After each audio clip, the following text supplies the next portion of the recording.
Hi friends, कैसे हैं आप लोग। I hope you all are fine.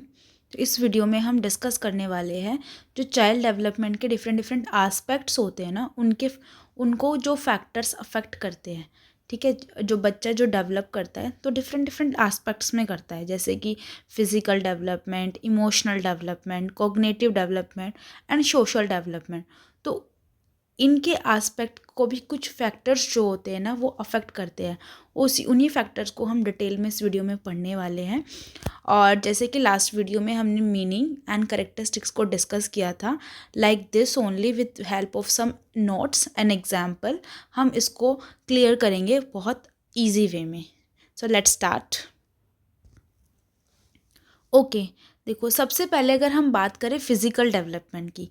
देखो फिज़िकल डेवलपमेंट जो होता है, बच्चे बच्चे का जो डेवलपमेंट होता है डिफरेंट डिफरेंट एस्पेक्ट में होता है। Like I have discussed earlier कि फ़िज़िकल डेवलपमेंट बच्चा जब डेवलप करता है तो फिज़िकली करता है, इमोशनली करता है, मेंटली करता है, सोशली करता है।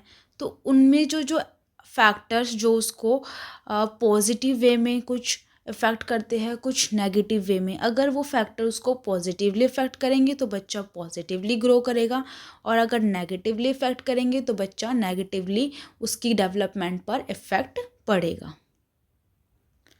अभी हम देखते हैं कि फिज़िकल डेवलपमेंट जो होता है ना, उसको उसके कौन कौन से मेन फैक्टर्स होते हैं जो उसको इफ़ेक्ट करते हैं एक बच्चे की डेवलपमेंट को। देखो जैसे कि जेनेटिक्स होता है। ठीक है, जेनेटिक्स हो गया, न्यूट्रिशन हो गया, या फिर हेल्थ हो गया। ठीक है, ये सारे जो फैक्टर्स हैं वो अफेक्ट करते हैं बच्चे की फ़िज़िकल डेवलपमेंट को। ठीक है। सो like this, C this is child physical development के कुछ फैक्टर्स है, लाइक जेनेटिक्स।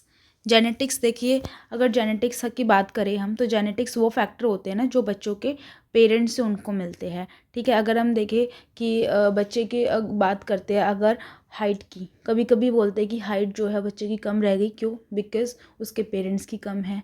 ठीक है, हाइट उसके पेरेंट्स उतनी की इतनी हाइट नहीं है तो वो अपने पेरेंट्स पर गया है। आप लोगों ने सुना होगा बहुत बार बोलते वक्त ये, कि वो अपने पेरेंट्स पर उसकी हाइट है तो उसको वो जेनेटिकली मिलती है। अगर हम हेयर की बात करें, कलर की बात करें, कोई फिजिकल फैक्टर, वो एज़ पर देयर जेनेटिक्स भी डेवलप होता है बच्चे का। ठीक है, जैसा उसको जेनेटिकली इनहेरिटेड होता है। उसके बाद अगर दूसरी बात करूँ मैं न्यूट्रिशन की, न्यूट्रिशन भी फिजिकल फैक्टर में आता है कि अगर बच्चा कैसा खाना वो इनटेक कर रहा है, प्रॉपर बैलेंस डाइट के साथ, प्रॉपर न्यूट्रिशन के साथ अगर वो खाना खा रहा है तो चाइल्ड जो है वो हेल्दी होगा। Otherwise it will various nutritional in deficiency में अकर इन चाइल्ड। ठीक है, जैसे कि उसका अगर उसको प्रॉपर वाइटामिन्स, प्रोटीन, मिनरल्स नहीं मिलेंगे खाने में तो उसकी ग्रोथ या डेवलपमेंट में वो हिंड्रेंस क्रिएट कर सकता है। अब हम अगर बात करें हेल्थ की, तो हेल्थ भी फिज़िकल फैक्टर होता है। एक बच्चे को अपना पेरेंट जो है अपने बच्चे के रेगुलर चेकअप, वैक्सीनेशन पर ध्यान देना चाहिए। अगर उसको बच्चों को रेगुलर वैक्सीनेशन या हेल्थ चेकअप नहीं होगा तो मे बी कुछ डिजीज़ या फिर इलनेस ऐसी हो सकती है जो उसके डेवलपमेंट में हिंड्रेंस क्रिएट करे या फिर उसके डेवलपमेंट को स्लो डाउन करे। तो ये फैक्टर्स कुछ है, जैसे कि जेनेटिक्स, अगर अच्छी जेनेटिक्स, पॉजिटिव फैक्टर्स होंगे तो पॉजिटिवली इफ़ेक्ट करेंगे। सेम वे न्यूट्रिशन की अगर हम बात लें, अगर अच्छा खाना बच्चा खाएगा तो वो अच्छा डेवलप होगा, अदरवाइज़ उसमें बहुत सारे न्यूट्रिएंट्स की कमी हो जाएगी। अगर हेल्थ की बात करें तो प्रॉपर हेल्थ चेकअप बच्चे का होना चाहिए, अदरवाइज़ वो विदाउट और we can say lack of health checkups, it will create illness or some diseases also in child. As a result, it will slow down the child development. So these are some pictures that shows that how a child should be physically developed. उसको healthy meal मिलना चाहिए। ठीक है, और उसका regular checkup होना चाहिए, और उस जो फिज़िकली वो डेवलप हो, फिज़िकल एक्टिविटीज़ में उसको पार्टिसिपेट करना चाहिए। अगर बच्चा हेल्दी होगा तो वो फ़िज़िकल एक्टिविटीज़ में जो है वो पार्टिसिपेट करेगा और उसकी हेल्थ जो है वो भी बहुत अच्छी होगी। अब अगर मैं दूसरे फैक्टर की बात करूं तो इमोशनल डेवलपमेंट जो होता है, इमोशनल डेवलपमेंट एस्पेक्ट की बात करूं, इमोशनल डेवलपमेंट है, उसको कौन कौन से फैक्टर इफेक्ट करते हैं। देखो अभी इमोशनल डेवलपमेंट क्या होता है। इमोशनल डेवलपमेंट वो होता है कि बच्चे का ना ये एक ये भावात्मक विकास, ठीक है, और वो उसकी मानसिक स्वास्थ्य को भी दर्शाता है, ठीक है। बच्चा जैसा इमोशनली होगा वैसे ही वो मेंटली भी अच्छा ग्रो करेगा, ठीक है। तो मेंटली हम बाद में आते हैं, पहले इमोशनली हम बात करते हैं। तो मतलब ये कहने का मतलब ये था कि हमारा जो इमोशनल डेवलपमेंट है वो कहीं ना कहीं अफेक्ट करता है और कहीं ना कहीं मीन्स कंट्रीब्यूट करता है बच्चे की मेंटल डेवलपमेंट पर भी। Emotional development contribute mental development also. तो बेसिकली इमोशनल डेवलपमेंट होता क्या है, देखो एक बच्चे की जो वो अपनी फीलिंग्स को दूसरों के सामने कैसे प्रेजेंट करता है और दूसरे के फीलिंग्स को भी कैसे समझ पाता है, that is basically emotional development. कि बच्चा अगर इमोशनली स्ट्रॉन्ग होगा तो वो अपनी इमोशंस को भी अच्छे से दूसरों के सामने प्रेजेंट कर पाएगा, एज वेल एज उनके इमोशंस को भी समझ पाएगा। अब कौन कौन से फैक्टर्स होते हैं जो बच्चे के इमोशनल डेवलपमेंट को जो है वो अफेक्ट करते हैं। देखो फैमिली सपोर्ट सबसे पहले। अगर बच्चे के को फैमिली लविंग है और उसकी self esteem build, confidence build होगा फैमिली में, तो वो बाहर भी उसका वही एनवायरनमेंट रहेगा, बाहर भी वो दूसरों को के टुवर्ड्स उसका लविंग नेचर और caring as well as supporting nature होगा। अगर दूसरी बात करें पीयर रिलेशनशिप, बच्चा जब दूसरे के साथ खेलता है ना तो वो बहुत सारी चीज़ें ऐसे होता है जो दूसरे के बारे में सीखता है, और वो बहुत सारी चीज़ें खेल के दौरान ये भी सीखता है कि कैसे उसे किस सिचुएशन में किसके टुवर्ड्स बिहेव करना है। कोई कभी कभी खेलते वक्त चोट लग जाती है किसी को, तो वहाँ पर वो अपनी फीलिंग्स उसको उसके टुवर्ड्स अपना भावात्मक जो वो होता है भाव, वो कैसे उसको प्रेजेंट करता है केयर करने में या फिर उसकी दूसरे की प्रॉब्लम को अंडरस्टैंड करने में। थर्ड आ जाता है हमारा स्ट्रेस फ्री एनवायरनमेंट। ये तो बहुत इम्पोर्टेंट है किसी भी बच्चे का इमोशनली स्ट्रॉन्ग होने के लिए। उसको free stress free environment, open environment, जहाँ पर वो अपने पेरेंट्स के साथ या अपने बड़ों के साथ या किसी भी अपने ट्रस्टवर्दी पर्सन के साथ खुलकर बात कर सके, किसी से डर नहीं हो उसके मन में, तो वहाँ पर इमोशनली वो बहुत स्ट्रॉन्ग फील कर सके connected with that particular person whom he or she is discussing his or her problem। सो ये कुछ फैक्टर्स हैं जो बच्चों को इमोशनली अफेक्ट करते हैं। See these are some picture I have pasted for you in this video. Like see, this is how the child in first picture, the babies are very happy with the parents. They are freely roaming here and there, ठीक है। They are feeling very emotionally strong bond. Second picture में आप देखिए आजकल बच्चे जो है parents से अगर कभी कभी बहुत ज़्यादा डर होता है पेरेंट्स का तो वो खुल के बातें नहीं कर पाते, but this picture shows that how the parent and child bond is, ठीक है। कि बच्चा अपनी सारी बातें पेरेंट को फ्रीली एक फ्रेंड के जैसे बता पा रहा है।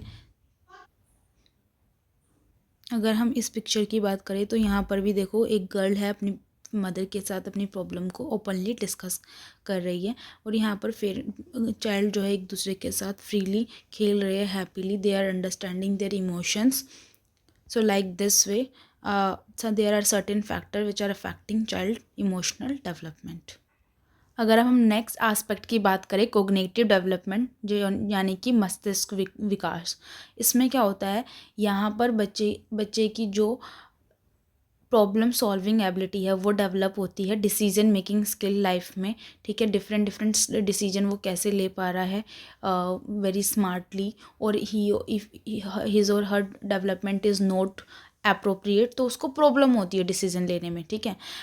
तो कोग्निटिव डेवलपमेंट जो होता है वो इंश्योर करता है कि बच्चा अपने जो डिसीजन है लाइफ के या फिर कोई भी डिसीजन जो उसकी लाइफ में आ रहे हैं, ठीक है, during school hours also, after school hours also, in personal life कैसे ले पा रहा है वो, उसकी कोग्निटिव डेवलपमेंट और उसकी प्रॉब्लम सॉल्विंग एबिलिटीज़ जो होती है वो डिपेंड करती है सब कोग्निटिव डेवलपमेंट पर।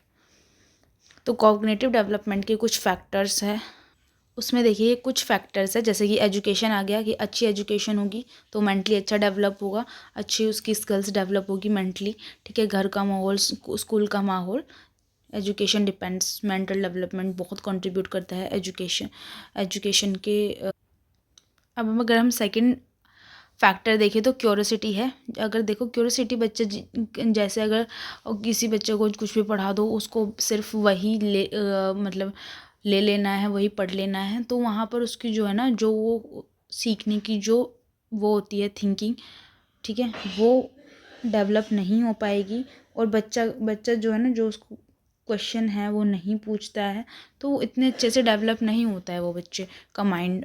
या फिर मेंटल डेवलपमेंट की अगर बात करें तो आपने देखा ही होगा बहुत बार कि जो बच्चे, कुछ बच्चे जो होते हैं सिर्फ वो बैठे रहते हैं और चुपचाप सुनते रहते हैं, वो इतने ज़्यादा स्मार्ट नहीं होते हैं, उनको उनका मेंटल डेवलपमेंट इतना अच्छा नहीं होता है एज़ कम्पेयर टू जो बच्चे हमेशा क्वेश्चन पूछते रहते हैं और उनको हमेशा क्यूरियोसिटी होती है, ये ऐसा क्यों हुआ, कब हुआ और इसके पीछे क्या रीज़न है। सो एक अच्छे मेंटल डेवलपमेंट के लिए बच्चे का क्यूरियोसिटी होनी बहुत ज़रूरी है। जितने वो क्वेश्चन पूछेगा, जितना वो एक्सप्लोर करेगा, उतना अच्छा उसका मेंटल डेवलपमेंट होगा। नेक्स्ट अगर हम बात करें स्क्रीन टाइमिंग की, तो बच्चे की अगर स्क्रीन टाइमिंग, बच्चा अगर उस पर लगा रहेगा वन वे कम्युनिकेशन पर, तो वहाँ पर क्या होगा, बच्चा जो है उसको जो दिखाया जा रहा है बस वो वही कर रहा है। लेकिन अगर हम रीडिंग की बात करें, ठीक है, तो बच्चा उसको पूछने के बाद उस पढ़ने के पढ़ेगा, उसके माइंड में बहुत सारी चीज़ें जो है वो डेवलप होगी।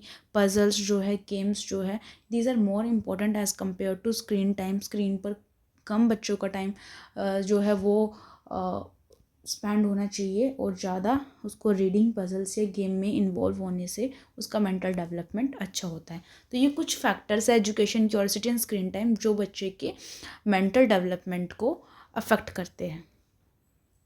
सी फर्स्ट पिक्चर, अगर हम बात करें, this one here, these kids are trying to solve and try to make this puzzle complete. Second जो है बच्चे की रीडिंग में वो फोकस करे, ठीक है, रीडिंग, पजल्स, इन सब में as compared to screen timing. Next aspect है सोशल डेवलपमेंट। अभी सोशल डेवलपमेंट क्या होता है, सामाजिक विकास होता है। सामाजिक विकास मतलब बच्चे दूसरे के साथ, अपने जीवन में जो लोग उसके आसपास जो है उनके साथ उसका कैसा संपर्क है, कैसे बातचीत है, कैसे वो दूसरों के साथ कम्युनिकेट कर पाता है और कैसे दूसरे के साथ डील कर पाता है around with the people around that particular child, ठीक है, वो सोशल डेवलपमेंट होता है। ठीक है, हम किसी बाहर अपने समाज में कैसे एक बच्चा जो है वो अपने आप को प्रेजेंट करता है, that comes from social development. जैसा भी उसका सोशल डेवलपमेंट होगा वैसे ही बच्चा उतना ही सोशली होगा सोसाइटी में। अब इसके लिए अगर सोशल डेवलपमेंट कैसा है, वो कौन कौन से फैक्टर जो है वो डिपिक्ट करते हैं। अगर हम बात करें इंटरेक्शन की, इंटरेक्शन होता है बच्चों का दूसरे के बड़ों के साथ समय बिताना। ठीक है, बच्चा कैसे दूसरे के साथ, अगर वो ज़्यादा से ज़्यादा टाइम बिताएगा तो ज़्यादा सोशल होगा। एक जगह अपने आप को सीमित कर लेगा एक कोने में बैठ के, तो वो उतना सोशली डेवलप नहीं होगा। टीम एक्टिविटी, जितना बच्चा दूसरे के साथ टीम एक्टिविटी में कोऑपरेशन और कोऑर्डिनेशन सीखेगा, टीम स्पिरिट सीखेगा, उतना अच्छा उसका सोशल डेवलपमेंट होगा। कल्चर एक्सपोजर की बात करें, संस्कृति और परंपरा से जुड़ना बच्चे को सामाजिक समझ को बढ़ाता है। बच्चा कल्चर एक्सपोजर, ठीक है, जैसे कि कोई भी फेस्टिवल है, फेस्टिवल में उसको इन्वॉल्व करना, अपने कल्चर के बारे में बताना। ठीक है, कोई भी ऐसी जगह है जहाँ पर हमारी कंट्री के कल्चर है, ठीक है, वहाँ पर उसको लेके जाना, हेरिटेज, उन सब से उसको फैमिलियर कराना, तो उसका जो सोशल डेवलपमेंट है वो सोसाइटी के बारे में ज़्यादा जानेगा। और अगर एक लिमिटेड अपने आप को रखेगा तो उसका सोशल डेवलपमेंट इतने अच्छे से नहीं हो पाएगा।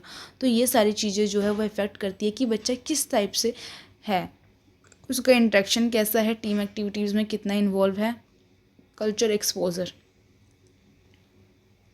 सी दीज आर सम एग्जाम्पल। जैसे बच्चा यहाँ पर ग्रुप एक्टिविटी में पार्टिसिपेट कर रहा है, ठीक है, यहाँ पर वो देखो ये कुछ एक्टिविटीज़ है, यहाँ सीख रहा है कि कैसे एक दूसरे से सोसाइटी में अपने कल्चर के बारे में। ठीक है, ये वाला जो अगर बात करें तो हम यहाँ फेस्टिवल सेलिब्रेट करने के लिए कि इसके पीछे क्या कल्चर है, हमारा फेस्टिवल क्या सिग्निफिकेंस है, ये सारी चीज़ें उसके सोशल डेवलपमेंट को डिनोट करती है। अभी देखो लास्ट में जो आता है वो हमारा एनवायरमेंटल फैक्टर होता है, and it is very crucial factor that plays in child development. ठीक है, बहुत इंपॉर्टेंट फैक्टर होता है फाइनली। और ये जो बच्चा घर में, स्कूल में या आस पड़ोस में जो भी चीज़ें सीखता है वही उसके जो डेवलपमेंट है उसमें दिखाई देती है। ठीक है, बच्चे का अगर एनवायरनमेंट अच्छा नहीं होगा तो उसका डेवलपमेंट भी पॉजिटिव होना बहुत डिफ़िकल्ट है। उसको स्कूल का एनवायरनमेंट पॉजिटिव मिलना चाहिए, आस पड़ोस के जो लोग हैं वो पॉजिटिव एंड हेल्दी एनवायरनमेंट होना चाहिए, तभी बच्चा भी हेल्दी जो है लाइक सी वो। इसमें 3 एनवायरनमेंट जो है बहुत इंपॉर्टेंट रोल प्ले करते हैं। Home environment safe, nurturing and positive होना चाहिए। सेकंड, स्कूल एनवायरनमेंट गुड होना चाहिए, जो उसके academic as well as personal growth को क्या करे, promote. Third, last one is neighbourhood, a secure and friendly neighbourhood होना चाहिए, जो बच्चों की ओवरऑल वेलबींग को सपोर्ट करे। See, this is an healthy a good environment at school, environment at home, sorry, and good and nurturing and promoting environment in school as well. So these are some factors. So I think I made all the factors affecting child development of different aspect clear to you, और आपको अच्छे से समझ आ गया हो कि कैसे different different factor जो है वो इफेक्ट करते हैं। और अगर ऐसे ही मोर कंटेंट के लिए please like share and subscribe my channel. Thank you so much, bye bye, meet see you in next video.